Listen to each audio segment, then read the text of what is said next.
Welcome, everybody. Thanks for stopping by. Thanks for watching. Those of you that are watching on replay, thank you for watching. Thanks for hitting that play button. I'm Dave, and this is Let's Have a Chat. And it's Tuesday. Sorry about that. Tuesday, August 20th, 2019. Almost there to the end of the month, but hey, we got a lot to do. So still about 11 more days to go, or 10 more days to go, depends on how you count your days.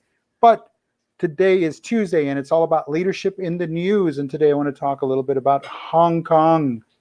Hong Kong, yes, the former English, British, UK protectorate. Then it got handed over to China, and China said, "Oh, we'll keep things running the way they are until like 2054." And well, guess what? Things are running. We're running fine up until the Chinese premier said, kind of talked about that. He was asked in a news conference, a reporter asked him about, hey, what about 2054? What's going to happen to Hong Kong after 2054?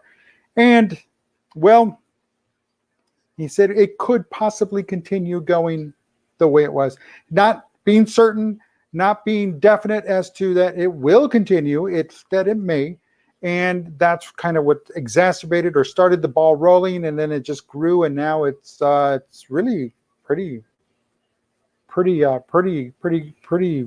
crazy, I guess. I mean, it's flights have been canceled. Flights in and out of the city of Hong Kong have been canceled. Trade is all but stopped. People are worried about what's going to happen now, not in 2054, but now, because again, you're going to phase it in. Will it become part of mainland China? Will it just be a part of the communist system? And yes, for those of you that don't know, China is a communist country. It has a communist system of, a government, a communist form of government. And guess what? It works because they've made themselves accept some capitalistic processes, especially in the manufacturing industry, where they've allowed people to make money, where they've allowed people to continue to make products that are sold all over the world. That's a brief history lesson. So, but still, in the underlying, if they needed to, they would crack down. They'd return back to the full communist process, and the government would then control exactly where you or where those citizens would live, what they would do, and for how long they do it, and for how much they do it, and they just have to be happy about it. But citizens of Hong Kong enjoyed life under the British protectorate, and then once it got handed over, they were pretty good up until now.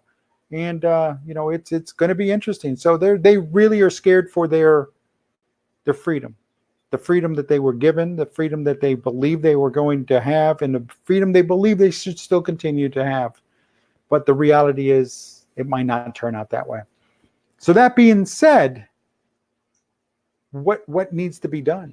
Well, in any situation, there has to be open dialogue, open communication, open and honest and true, authentic, genuine communication.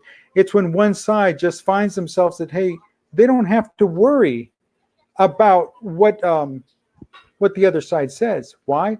Because they're the controlling power. They're the ruling power. They're the ones that sign the check. They're the ones that allow the check to be signed. And that's not good. That's not negotiation. That's just putting off the inevitable. And the inevitable is the hammer falling. And folks, when the hammer falls, if you have not seen what life is in a communist state, if you have not lived long enough or been around to remember communism in the form that it existed in Eastern Europe, in the Soviet Union,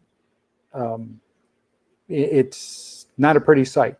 It's not a pretty sight.